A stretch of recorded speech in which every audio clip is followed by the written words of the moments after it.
In Battle for Bikini Bottom, you play as a maniacal sponge who's on a mission to destroy as many innocent tikis as possible. Why does he do this, you may ask? All for some extra pocket change. I mean, times are tough, especially with that tiny paycheck from Mr. Krabs.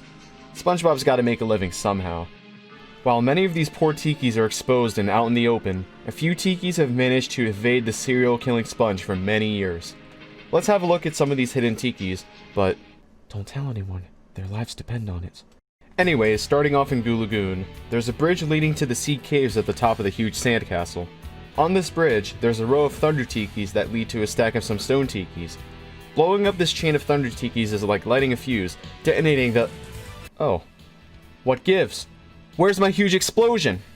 It turns out that the missing tiki decided to go into hiding to protect his friends from sure destruction. To find this tiki, start with disabling Hans, the game's out-of-bounds detection system. Then, you can walk out of bounds and travel under the goo. After navigating to the goo under the bridge, you can find the lone tiki taking refuge. I'm sure nobody will ever find him here. Right? Right, guys? Up next, we have a tiki that I can personally relate to. In the Mermalair security tunnel, there's a single shush tiki hanging out with some wooden tikis. Looks like it has a pretty decent friend circle for being that shy. However, if you look under the ledge here, you can find another shush tiki stuck inside the wall. This tiki is lonelier than I was in high school, but I respect it. He's living his best life away from a horrible fate. I mean, who needs friends anyways? I'm not biased or anything, but I think friends are totally overrated. Moving on to Flounder Hill, there are tikis scattered all over the slide. When SpongeBob slides down, these poor tikis don't stand a chance against SpongeBob's indestructible tongue. That's kinda hot. Excuse me. Did you guys hear something? Anyways, one of these poor tikis is out of harm's way, but not in an ideal situation.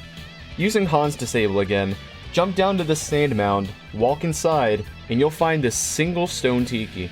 This unfortunate tiki was a victim of an avalanche, completely buried underneath this mound of sand. But JB, the sand has no collision. The tiki isn't trapped at all.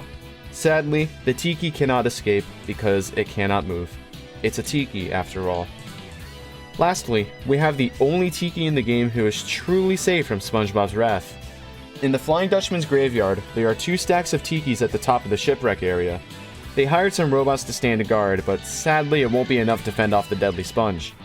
When SpongeBob blows up the leftmost stack, it reveals that one of these tikis is completely invincible. No matter what is done, this glitched tiki cannot be destroyed or even interacted with. It's fitting that this ghostly tiki is located in the graveyard.